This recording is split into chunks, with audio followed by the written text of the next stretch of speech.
सीटों पर मतदान हो रहा है और बात नवादा की करेंगे, जहां पर लोकसभा सीट पर वोटिंग जारी है। कड़ी सुरक्षा के बीच यहां पर वोटिंग हो रही है। 20 लाख से अधिक मतदाता जो कि अपने मतदान करेंगे और वोटिंग को लेकर के सुरक्षा के कड़े इंतजाम देखने को मिल रहे हैं। विवेक ठाकुर और श्रवण कुशवाहा के बीच ये मुकाबला,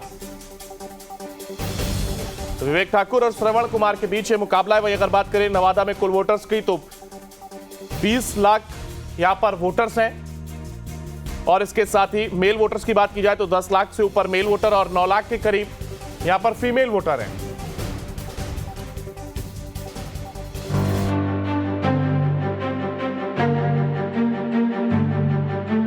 नवादा बिहार प्रदेश का दक्षिणतम संसदीय क्षेत्र है। झारखंड राज्य से इसकी सीमा लगती है। बिहार का कश्मीर के नाम से प्रचलित ककोलत जल प्रपात इसी क्षेत्र में है। नवादा संसदीय क्षेत्र में कवाकोल का रानीगदर मानव सभ्यता का उदय स्थल रहा है। ये सप्त ऋषियों की तपोभूमि रही है। रामायण और महाभारत काल के कई प्रसंग यहाँ की जन श्रुतियों में आज भी कहीं सुनी जाती है, जबकि महावीर और बुद्ध ने इस धरती से भी विश्व को अहिंसा और शांति का संदेश दिया है।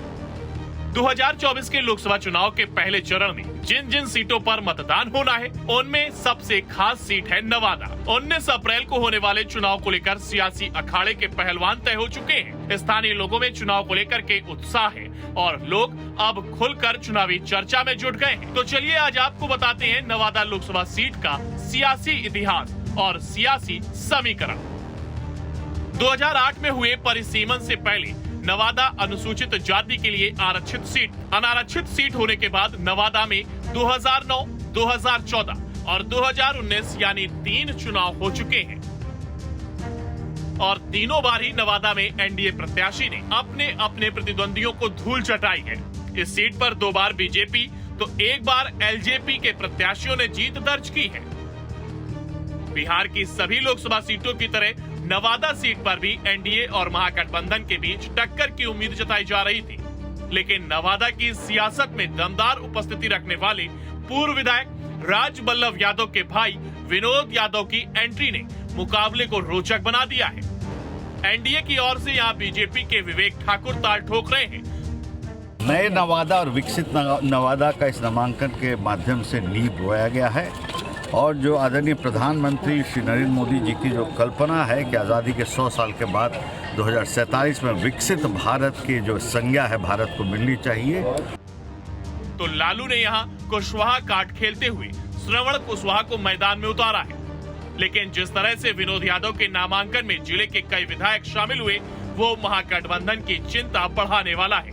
नवादा लोकसभा के चुनावी इतिहास पर नजर डाली जाए तो एनडीए का पलड़ा भारी रहा है और एनडीए के टिकट पर तीनों बार भूमिहार जाति के प्रत्याशियों ने जीत दर्ज की है।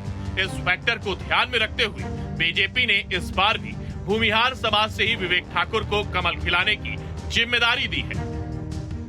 40 सीट एनडीए को देना है, नवादा भी 40 सीट में है। 40 का 40 सीट एनडीए को जाएगा। मोदी 400 के पार होंगे और चुनाव न विवेक जी लड़ रहे हैं न गिरिराज लड़ेगा। चुनाव नरेंद्र मोदी के लिए हम वोट मांगते हैं।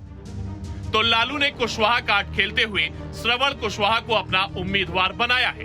नवादा में मतदाताओं की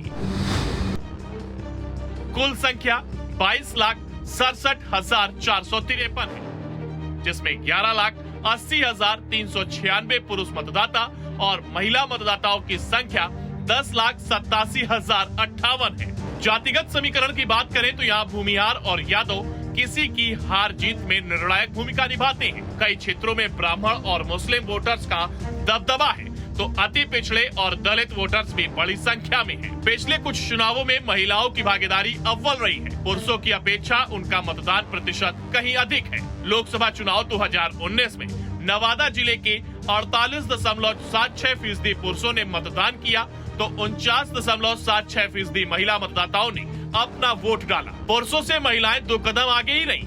2015 के विधानसभा चुनाव में भी पुरुषों की अपेक्षा 3.36% अधिक महिला वोटरों ने मताधिकार का प्रयोग किया था। गांव नगर की सरकार हो या संसद की, महिलाएं प्रत्याशियों के जीत हार में अपना दमखम दिखा रही हैं। Bureau report, news state, Bihar Jharkhand.